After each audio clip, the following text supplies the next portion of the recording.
For more than 2 centuries, the United States has used the Electoral College to decide our president. It is now made up of 538 total electors, and the group of electors from each state elect the president the American people voted for during the general election. The presidential candidate needs at least 270 electoral votes to win the election.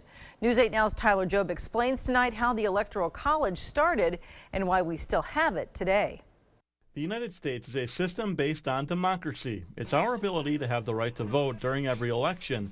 But for many years, the Electoral College has been a system full of controversy. In 2 of the last 5 elections, the ultimate winner of the electoral vote did not win the popular vote. UW-La Crosse assistant professor of political science Anthony Chergosky says our founding fathers discussed America having a direct popular vote system at the Constitutional Convention, but that fell through. The people who wrote the Constitution just felt that the everyday American public did not have the necessary knowledge, education, or information to make a reasonable decision about who to vote for president. The South wanted to protect slavery, but slaves did not count as a part of the population and couldn't vote. So the convention passed the 3/5 compromise. So through counting the slave population at least somewhat into the overall population count in the South, that increased their congressional representation, and in turn that increased the number of electoral votes that Southern states would get. Eventually, our founding fathers settled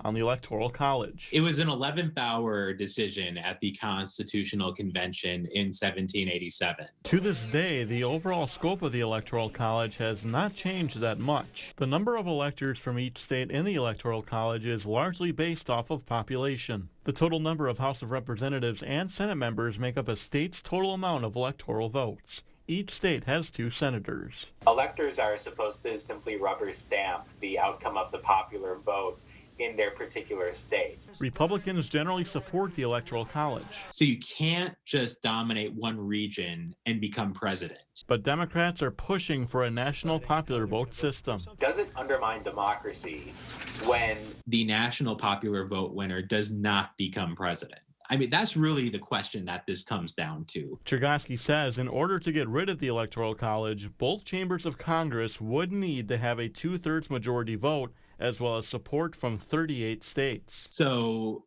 good luck. I mean, So even though the Electoral College has been so controversial for so long, it's enormously difficult to change the Constitution. Reporting for News 8 Now, I'm Tyler Jobe.